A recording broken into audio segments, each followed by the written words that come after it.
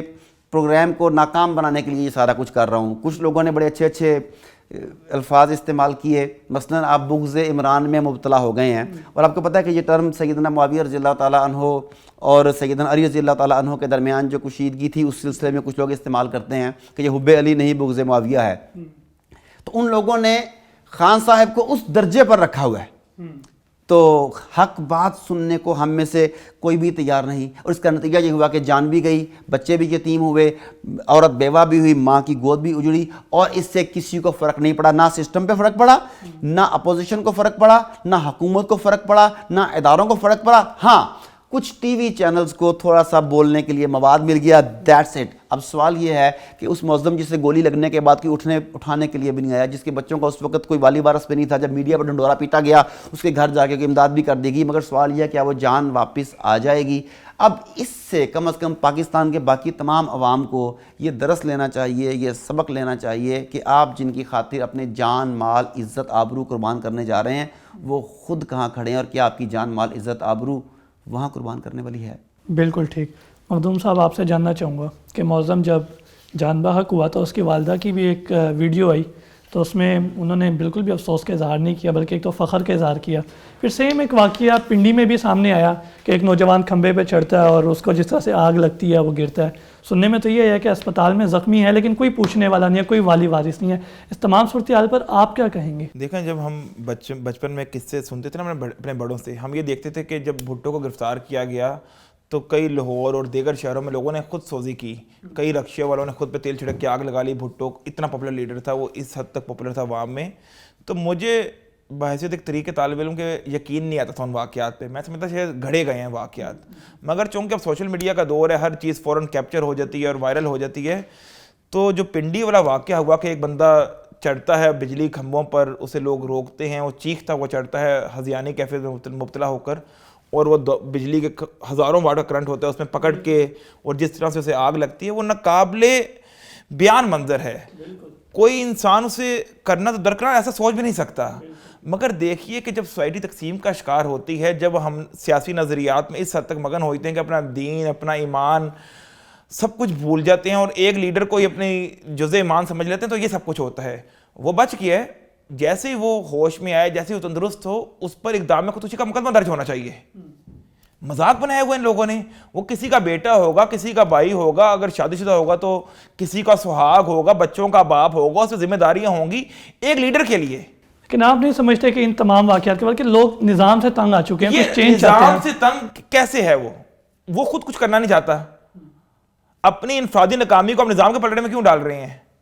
جو نظام بچانے کے لیے نکلا ہے وہ تو زمان پارک بیٹھے ہوئے ہیں آرام سے, اور آپ اس کے لیے خصوصی کریں. بھائی جدوجہد کر لو, آپ سیاست میں رہ کے, جمہوریت چاہے باطل ہو, آپ باطل کے لیے جدوجہد کرو, کرنی ہی ہے. تو یہ کیا تک بنتا ہے کہ آپ پاگلوں کی طرح, اور آپ کیا پیغام دے رہے ہو؟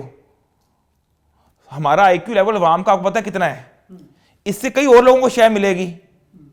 تو کس طرف جا رہے ہو؟ اور میں حیران ہوں کہ طریقہ انصاف کے کسی رہنما نے اس واقعے کی مذمت نہیں کی. میں اس سے نہ کسی اور اینگل میں دیکھتا ہوں, تھوڑا سا مختلف, کیونکہ جب ذوالفقار علی بھٹو کے معاملے میں بھی جیسا کہ آپ نے کہا کہ لوگوں نے خود سوزی کی, خودکشیاں کی, اس وقت کے کچھ لوگ ہمیں ملے, ان سے انٹرویوز کیے, پتہ چلا, ایک صحافی سے بھی ملاقات ہوئی, تو وہ سارا بھی بیوقوف لوگوں کو جان بوجھ کے آگ کے حوالے کیا گیا. انہیں بتایا گیا انہیں باقاعدہ بتایا گیا کہ تم اپنے اوپر تیل چھڑکو گے, تم آگ لگاؤ گے, اس کے عوض یہ ہوگا کہ ہم ایک تصویریں بنائیں گے, تم وزیر اعظم کے لیے آگ لگا رہے ہو, تمہیں آگ بجھا دی جائے گی, تمہیں بچا لیا جائے گا, پھر تمہیں اتنے ملین دے کے تمہارا گھر سیٹ ہو جائے گا. وہ غریب آدمی ہے, وہ بے وقوف آدمی ہے, اسے بتایا گیا کہ تم آگ لگاؤ گے, 1 منٹ کے اندر جو ہے نا تمہیں آگ بجھا دی جائے گی اور تم اور تمہاری فیملی اس کے بعد سیٹل ہو جاؤ گے. اس کے بعد اس سے یہ بتایا گیا, اندر پس پردہ کچھ اور تھا. 2 ایسے لوگوں کو تو میں جانتا ہوں جن کے بارے میں مجھے بتایا گیا کہ ان کی میں لوگوں سے بھی ملا جا کے, اور وہ جان بوجھ کے یہ ہوا. یہ جو چڑھایا اوپر بے وقوف آدمی, یہ بھی اپنے جذبات میں نہیں چڑھا, اسے جذبات دے کر چڑھایا گیا ہوگا.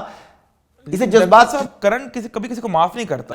لیکن دیکھیں کسی کو کیا پتا کہ کتنا کرنٹ ہے, اس میں سے کتنا کرنٹ ہے. تم اوپر چلو گے, اس وقت لائٹ بند ہو جائے گی. دیکھیں 440 واٹ کا جھٹکا تو ہوتا ہے. ایسا ہے نا کہ دیکھیں آپ نے ایسا کرنا ہے کہ آپ نے 4 بجے چڑھنا ہے, 3:45 بجے 4 بجے لائٹ بند کر دی جائے گی. جیسے اوپر پہنچو گے لائٹ بند ہو جائے گی, آپ نے لٹکنا ہے, آپ کو بچا لیا جائے گا, نیچے سے دھکا دیا جائے گا آپ کو.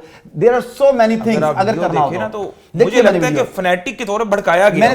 میں وہی کہہ رہا ہوں کہ یہی کہہ رہا ہوں کہ وہ خود نہیں چڑھا ہوگا, بے وقوف آدمی, اس کے بے وقوفانہ جذبات کو اشتعال دلایا گیا ہوگا, اسے اوپر چڑھایا گیا ہوگا کہ تمہیں بچا لیا جائے گا, فکر نہ کرو. اور اس کے بعد یہ کچھ ہوا. انہوں نے بالکل ٹھیک کہا کہ نہ صرف یہ کہ اس پہ اقدام خودکشی کا مقدمہ ہونا چاہیے, اس بات کی تحقیقات بھی ہونی چاہیے کہ اسے اشتعال کس نے دلایا تھا, انسٹیگیٹ کس نے کیا تھا کہ وہاں تک چڑھے. پھر وہ جتنے لوگ نیچے موجود تھے انہوں نے اسے چڑھنے سے روکا کیوں نہیں, ان کی بھی انکوائری کی جانی چاہیے کہ اس وقت اس کھمبے کے پاس کون کون لوگ تھے. اس کا ڈیٹیل انٹروگیشن ہونی چاہیے. اشتعال تو محترم ایک ہی بندہ دلا رہا ہے نا, جو کہتا ہے کہ یہ نظام کے خلاف نکلے ہیں, شہادت ہے, اگر آپ مرے ہوگے تو شہادت ہوگی. وہ ایک آدمی جو ہے نا, وہ جنرل اوپینین سب کو کہہ رہا ہے. اس ایک آدمی کے ساتھ کوئی ایسے 5-7 لوگ موجود ہوں گے جو اسے مسلسل جو ہے نا وہ بانس پر چڑھا رہے تھے. تو وہ جھنڈا بھی لگانے گیا تو یقیناً مقامی قیادت کے کہنے پہ کیا ہوگا. مطلب ڈاکٹر صاحب کہنے کا مطلب یہ ہے کہ کسی نے اسے کہا ہم بچا لیں گے, اور بچا تو کوئی سکتا نہیں, اسے یہ لاڑا لگا کے لارا لگایا گیا اسے. بالکل ٹھیک. ڈاکٹر صاحب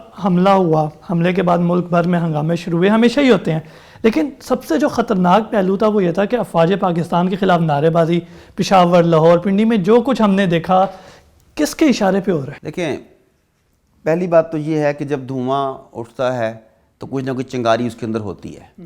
اس میں کوئی شک نہیں کہ پاکستان کا کوئی بھی ادارہ, میرا ادارہ, آپ کا ادارہ, پارلیمنٹ, عدلیہ, آرمی, ٹیچنگ, پولیس, کوئی بھی ہے, وہ سب انسانوں سے بھرے ہوئے ہیں. اور انسانوں کے بارے میں کہا جاتا ہے کہ انسان خطا کا پتلا ہے. غلطیاں افراد سے ہوتی ہیں اور افراد ہی انہیں سدھارتے ہیں.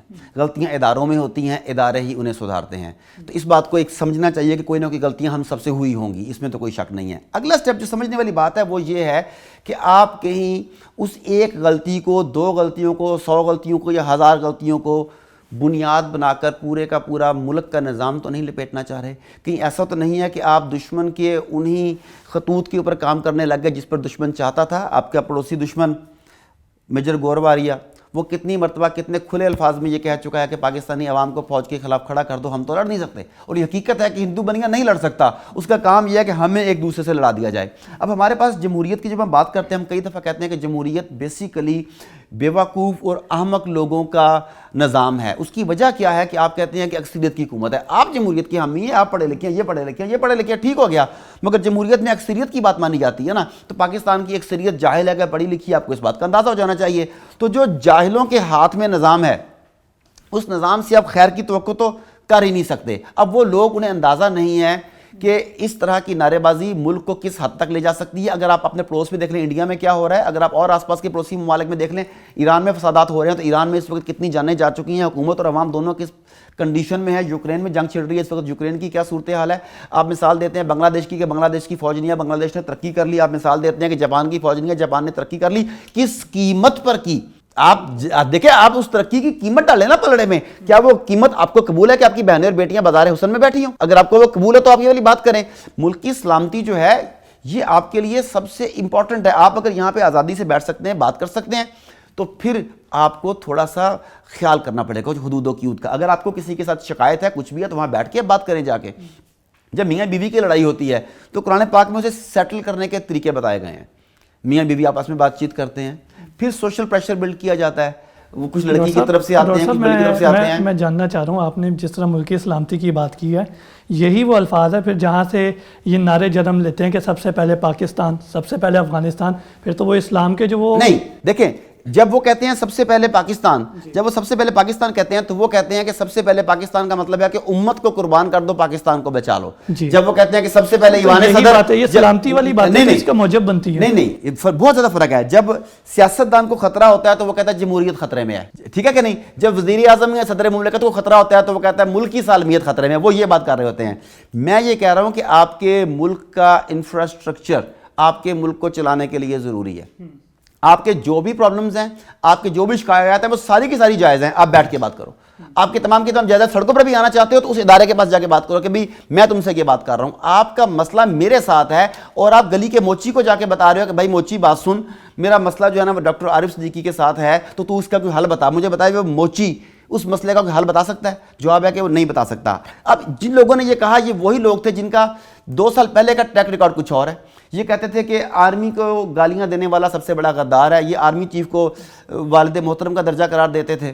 یہ آرمی چیف کو، آرمی کے جرنیلز کو پاکستان کا ایسٹ قرار دیتے تھے. یہی ان کی تعریفیں کرتے تھے، یہی کچھ کرتے تھے نا. تو آج اگر آپ کو کسی ایک سے کوئی تکلیف ہوئی ہے تو باقی لوگ تو وہی ہیں. آپ نے کیا کیا؟ آپ نے ہر آدمی کو اس بات کی چھوٹ دے دی. ہر آدمی جس سے بھی کوئی مسئلہ ہو وہ ڈائریکٹ کسی شخصیت کا نام لے، اس کے اوپر مقدمہ درج کروانے کی بات کر دے.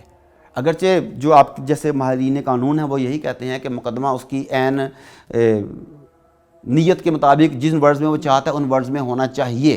یہ بات بالکل ٹھیک وہ کہتے ہیں کہ مقدمہ ہونا چاہیے، مگر اس میں نیت دیکھی جانی چاہیے کہ نہیں، اس کی انٹینشنز کیا ہوں. یہ مجھے نہیں پتا، یہ قانون کا معاملہ ہے، یہ عدیل صاحب بتا سکتے ہیں یا آپ بتا سکتے ہیں. مگر میں یہ سمجھتا ہوں کہ پاکستانی پرچم کی توہین کرنا، پاکستانی اداروں کو بے توقیر کرنا، یہ اس طرح سرعام کرنا شاید مناسب عمل نہیں تھا. بالکل ٹھیک. ڈاکٹر صاحب مخدوم صاحب منظریہ کیا کہیں گے؟ اصل میں ہم نعروں کی اگر بات کریں، جس طرح سے کور کمانڈر پشاور کے گھر کے باہر جس طرح سے احتجاج کیا، لاہور کینٹونمنٹ میں داخل ہونے کی کوشش کی، فیض آباد میں GH کی طرف بڑھے وہ، کیونکہ جب وہ نام لے کے سب کچھ کر رہے ہیں تو ہمیں بھی نام لینے میں اعتراض نہیں ہونا چاہیے. تو سر اعتراض ہونا چاہیے. ان کو تو کوئی ہاتھ نہیں ڈالتا، لیکن قانون کے ہاتھ بڑے لمبے ہیں. خبر دے رہے ہیں نا، ہم تو خبر دے رہے ہیں، ہم اس کی تائید یا تنقید تو نہیں کر رہے. خبروں پہ بھی کیا کچھ ہوتا ہے آپ بہتر. اچھا چلیں، ہم اس کا نام ڈے ٹو ٹاک ہے نا. جی بالکل. تو ہم میں اتنی ہمت ہے کہ ہم نام لے سکیں. تو آپ یہ دیکھیں کہ ان نعروں نے بحیثیت ایک پاکستانی میرا دل غم سے بھر دیا. میں فوج کے سیاسی کردار سے خائف ہوں. میں مشرف کو، یحییٰ خان کو اور بہت سارے کمانڈر ان چیف جو رہے ہیں انہیں اچھا نہیں سمجھتا. میں نے حمود الرحمان کمیشن رپورٹ پڑھ رکھی ہے، میں نے ان کی آٹو بایوگرافی سے پڑھ رکھی ہیں. مجھے پتا ہے کہ انہوں نے کس طرح ڈالر لے کے اپنی بہن بیٹیوں اور بھائیوں کو مشرف نے بھیجا، تسلیم کیا وہ مشرف نے. مگر اس کے باوجود ہم لے کے رہیں گے آزادی، ہے حق ہمارا آزادی، تیرا باپ بھی دے گا آزادی. اور باپ کی جگہ کئی بار وہ آرمی چیف کا نام لے کے استعمال کرتے ہیں کہ آرمی چیف بھی دے گا آزادی. یہ نعرے کہاں لگتے تھے؟ مقبوضہ وادی میں، کشمیر میں لگا کرتے تھے، JNU دہلی میں لگا کرتے تھے، اسام میں لگا کرتے تھے، ناگالینڈ میں لگا کرتے تھے، اور جو انڈیا کے مقبوضات ہیں دیکھ کر ان میں لگا کرتے تھے. بدقسمتی دیکھیے کہ وہی نعرے پاکستان آ پہنچے ہیں اور GHQ جنرل ہیڈ کوارٹر کے سامنے لگ رہے ہیں. سر ہم اصل میں کاپی پیسٹ کور کرنے کی کمانڈر عادی ہے نا. پشاور کے سامنے لگ رہے ہیں. یہ کتنی خطرناک بات ہے. It's not a jokes. کتنی خطرناک بات ہے کہ آپ GHQ کے باہر آگے احسانات لگا رہے ہیں. پوری میڈیا کو دیکھ رہا ہے، خاص کر جو ہمارے دشمن ممالک ہیں وہ ایک ایک سیکنڈ کو آبزرو کر رہے ہیں ہمارے.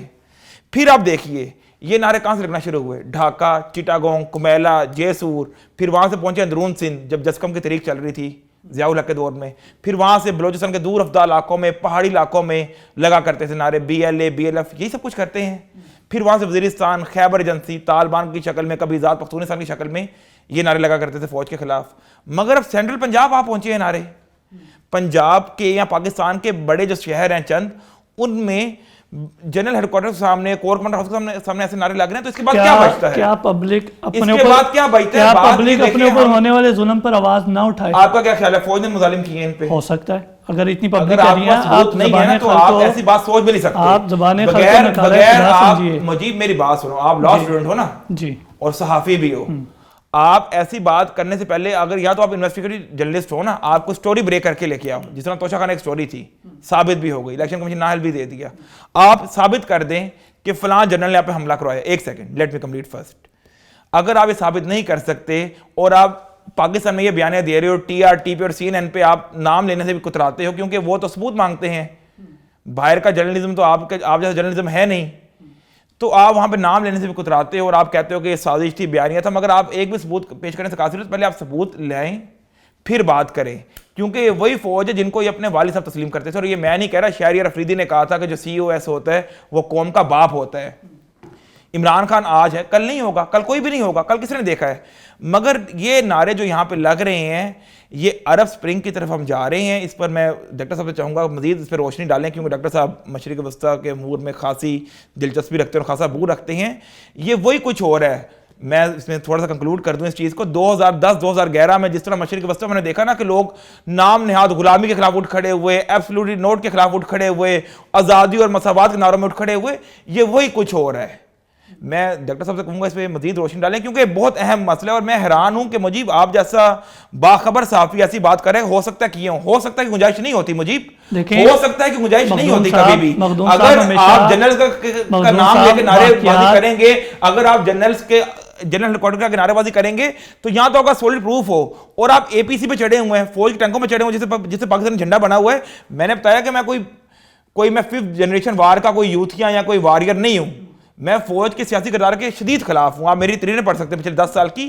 مگر یہ جس طرح پاکستان کو لے کے جا رہے ہیں، یہ پاکستان کی بقا کے لیے خطرہ ہے. چلیں بہتر ہو گیا. کل کو جب یہی لوگ ریٹائر ہوں گے، پھر جب یہ اپنی تحریری اپنی کتابیں لکھیں گے، تب پھر آپ کہیں گے کہ جی میں نے فلانی رپورٹ بھی پڑھ لی اور یہ بھی پڑھ لیا. ڈاکٹر صاحب آپ کی طرف آنا چاہوں گا کہ صورتحال جس طرف چلی گئی ہے، شروع میں لوگوں نے کہہ دیا تھا کہ پاکستان جیسے سری لنکا کی طرف جا رہا ہے، اب مخدوم صاحب نے عرب سپرنگ کی طرف کہہ دیا. تو ہم ان تمام تر صورتحال سے باہر کیسے نکل سکتے ہیں؟ کیا آپ کو لگتا ہے کہ مارشل لا لگنے کا کوئی امکان ہے؟ دیکھیں، مارشل لا لگنے کا امکان ہے یا انہیں لگانے کے لیے مجبور کیا جا رہا ہے، انہیں دھکیلا جا رہا ہے اس طرف کہ تم لوگ مارشل لا لگا دو. یہ تو آنے والا وقت بتائے گا. لیکن اگر 1977 کا مارشل لا بھی دیکھ لیں تو وہ یکدم تو نہیں لگا تھا کہ رات کو سوئے ہوئے تھے اور صبح جنرل صاحب کے دل میں خیال آ گیا کہ مارشل لا لگا دیا جائے. اس کے لیے بھی خاص طرح کے حالات پیدا کیے گئے تھے، سول وار کی کنڈیشن پیدا کی گئی. اس کے نتیجے میں آپ کو مارشل لا سہنا پڑا یا دیکھنا پڑا. ابھی آپ نے سری لنکا کی بات کی تھی، جب سری لنکا کی مثال دے رہے تھے، سری لنکا کی صورتحال اور پاکستان کی صورتحال جب وہ مثال دے رہے تھے، اس میں ان کی اکنامک کنڈیشن بہت زیادہ انوالو تھی، اس میں ان کی کرپشن بہت زیادہ انوالو تھی ان کے لیڈرز کی. اس وقت جو معاملہ ہے جس کی طرف یہ اشارہ کر رہے ہیں مخدوم صاحب عرب سپرنگ کا، تو وہ معاملہ کچھ اور ہے. اگر آپ اسے دیکھ لیں کہ عرب سپرنگ کا جب نعرہ لگایا گیا، تو جیسا کہ انہوں نے کہا نعرے ایسے ہی تھے کہ کسی کی غلامی قبول نہیں ہے، ایبسولیوٹلی نام، ہم غلام بننے کے لیے پیدا نہیں ہوئے وغیرہ وغیرہ. مگر اس کے بعد ہوا کیا؟ اس کے بعد آنے والے دہائی میں کیا پورے مشرق وسطیٰ میں اسرائیل کا اثر رسوخ بہت زیادہ تو نہیں بڑھ گیا؟ اگر عرب سپرنگ کا آغاز دیکھیں تو 2010 میں وہ تیونس میں ایک سبزی فروش تھا، اس کی ریڑھی ایک پولیس آفیسر نے الٹ دی، اس کے بعد تشدد ہوا اور وہ مارا گیا. اب جب وہ مارا گیا، اس کے بعد پورے عرب میں ایک لہر اٹھتی ہے، حکمرانوں کے خلاف بغاوت کی، ظلم کے خلاف بغاوت کی، جہاد کا نعرہ اسے دیا گیا، جاگو جاگو جاگ اٹھا ہے پاکستان، جس طرح کے نعرے یہاں پر ہیں ویسے کیے گئے. پھر تیونس کے حکمران کو استعفیٰ دینا پڑا، اس کی آمریت کا خاتمہ ہوا. پھر انقلاب مصر پہنچتا ہے، شدید احتجاج بھی ہوتا ہے، اور اس کے بعد حسنی مبارک کا 30 سالہ اقتدار بھی ختم ہوتا ہے. اب کہنے کو یہ چھوٹی چھوٹی اچیومنٹس ہیں، مگر آپ مجھے یہ بتائیے کہ اس سب کے بعد اسرائیل پہلے سے بہتر پوزیشن میں آ گیا کہ پہلے سے کمزور پوزیشن میں چلا گیا؟ یمن کی صورتحال دیکھ لیں اب کیا ہے، شام کی صورتحال دیکھ لیں اب کیا ہے، لیبیا کی صورتحال کیا ہے. تو ابھی بھی جو کچھ ہو رہا ہے، جس طریقے سے یہ لڑ رہے ہیں آپس میں، اس کے بعد ان میں سے کسی کے ہاتھ بھی کچھ نہیں آئے گا، اور ونس اگین آپ بین الاقوامی طاقتوں کے مہرے بن کے پہلے سے زیادہ غلامی میں چلے جائیں گے. یہ وقت ہے کہ انہیں چاہیے کہ وہ، میں تو ہمیشہ اس کے خلاف ہوتا ہوں، لیکن آج کہتا ہوں جو کھانے گے تو مل بیٹھ کے کھا لو، لڑو نہ، دوسروں کا نہ کھانے دو. یہ اس پوزیشن پہ پہنچے ہیں اس وقت. بالکل ٹھیک. بہت شکریہ ڈاکٹر صاحب آپ کا، مخدوم صاحب آپ کا، آپ نے اپنا قیمتی وقت دیا. ناظرین، یہ تھا آج کا پروگرام جس میں ہم نے موجودہ صورتحال کے حوالے سے بات کی، اور حالات کا حل ایک ہی ہے کہ ہم اپنے مسائل کی طرف توجہ دیں اور اس کے حل کرنے والے کو آگے لے کر آئیں، نہ کہ ہم سیاسی پارٹیوں میں تقسیم ہوں. اسی کے ساتھ اپنے میزبان مجیب الرحمان اور ڈیئر ٹو ٹاک کی پوری ٹیم کو اجازت دیجیے. اللہ نے کے بعد.